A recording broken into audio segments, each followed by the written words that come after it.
With a significant amount of determination and strong leadership, Emma Rovick, a housewife and mother of 3, built Edina Realty to be one of the largest real estate companies in the nation. She was a very proud lady, proud of everything that she did. Before she went into business, was very active in her church and in the community. She was an accomplished typist and stenographer, which is what led her to go back to work. In 1955, Emma borrowed $2,000 to buy a struggling real estate firm with the hopes of using the profit to buy her daughter a piano. When Edina Realty was formed, January 1, 1955, there actually was a dedication ceremony where she dedicated Edina Realty to the honor and glory of God. So I think she would be very proud to know that her standards, her ideals, and her beliefs carried through all of Edina Realty. I think her beliefs and her standards, high ethical values, are what attracted all of the really top people to Edina Realty for all these 40 and 50 years. While expanding the company from a single branch to a full-service real estate company, Emma Rovick's emphasis on the importance of honesty, integrity, and commitment were embedded in the company values. And Emma always said that if you are walking down the street and you see a buyer or a seller coming toward you, you should never ever feel like you wanted to be on the other side of the street. Those were her standards, those were her ideals. Do it right. We built our company around honesty, integrity, and commitment, and we've put all of that into the marketing material. All of this was built around Emma. Emma's personal values are evident in the way that she operated the company.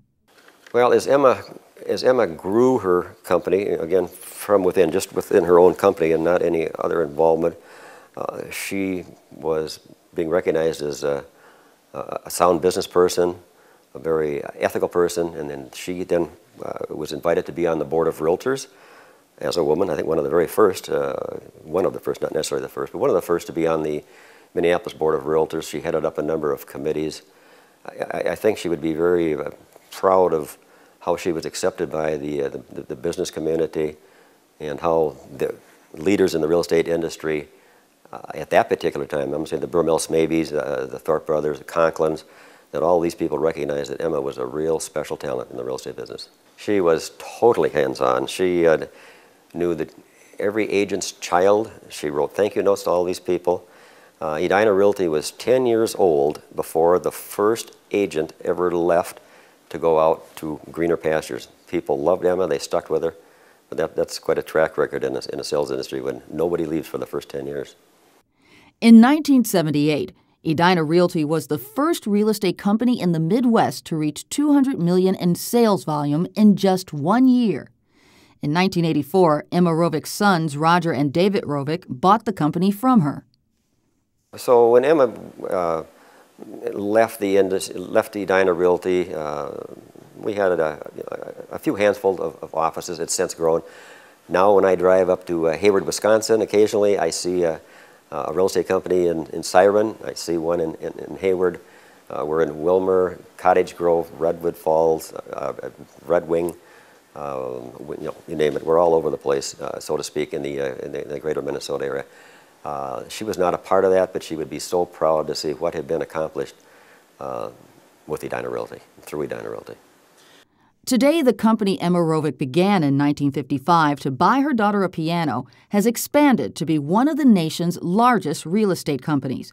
Edina Realty now includes approximately 60 real estate offices throughout Minnesota, North Dakota, and western Wisconsin, and nearly 2,100 realtors.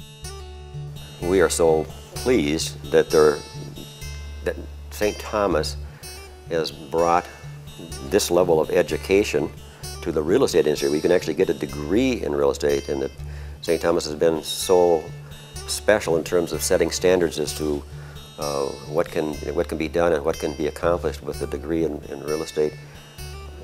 For years we used to say that real estate would never be a profession, but there will be professionals in the industry, and I believe that with my heart and soul, and I think St. Thomas is a very big part of seeing that our industry gets much more professionalized. So to the folks who are recognizing the talent that set the standards for real estate 50, 60 years ago, 70 years ago, I say thank you. It's pretty nice of you folks to do that and keep the memory alive of all these wonderful people who really built our industry on a real rock-solid foundation.